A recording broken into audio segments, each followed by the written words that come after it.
And on today's episode of the Riderflex Podcast, the closing statement during the job interview, which, by the way, beyond your opening statement, is the most important piece, right?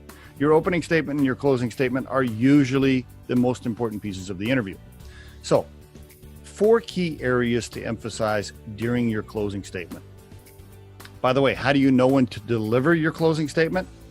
Usually the interviewer will say, "So Mary, is there anything else you'd like to share with us today?" Or something like that, right? There'll be some sort of summary wrap-up question. That's when you know it's the right moment to deliver your power closing statement. By the way, even if they don't ask you some sort of summary question and they say, "So Johnny, do you have any questions for us?" That's the moment where you deliver your closing statement. 4 key things to emphasize and point out. You ready? Number 1, reiterate why you are the perfect match for the job spec they put out. Just mention it again. Even if it was covered during the interview, just say one more time why your experiences and your skill set match the job spec that they put out, right?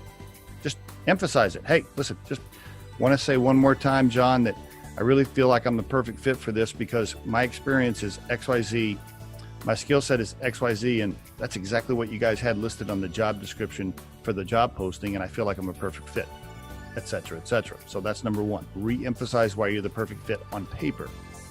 Number 2, why do you want the job? Reiterate why you want to work at that particular company, in that particular industry.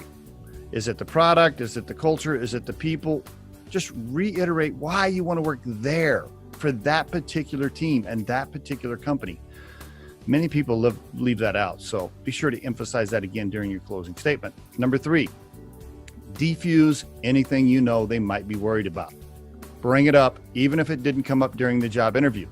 Now, I know some people might disagree with that, right? A lot of career coaches would tell you to stay away from anything that might make your profile look weak or whatever. Here's the deal. Most interviewers, they're worried about it if you're worried about it. Sometimes they just don't ask. So bring it up. If you have a super long commute and they don't talk about it during the interview, I'd bring it up and I'd tell them why it's not a big deal for you and that you can handle it, etc. Whatever it is, right? Maybe you don't have, Facebook social media experience, and social media is a skill set or an experience that was in the job spec.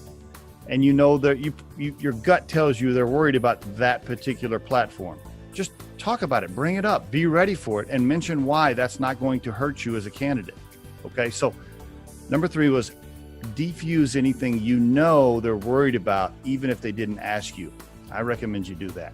And counter it and talk about why it's not going to hurt your overall job performance.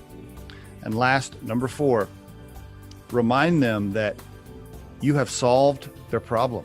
You've solved their pain point. Trust me, when you have an opening and you need to fill it, it's a pain point.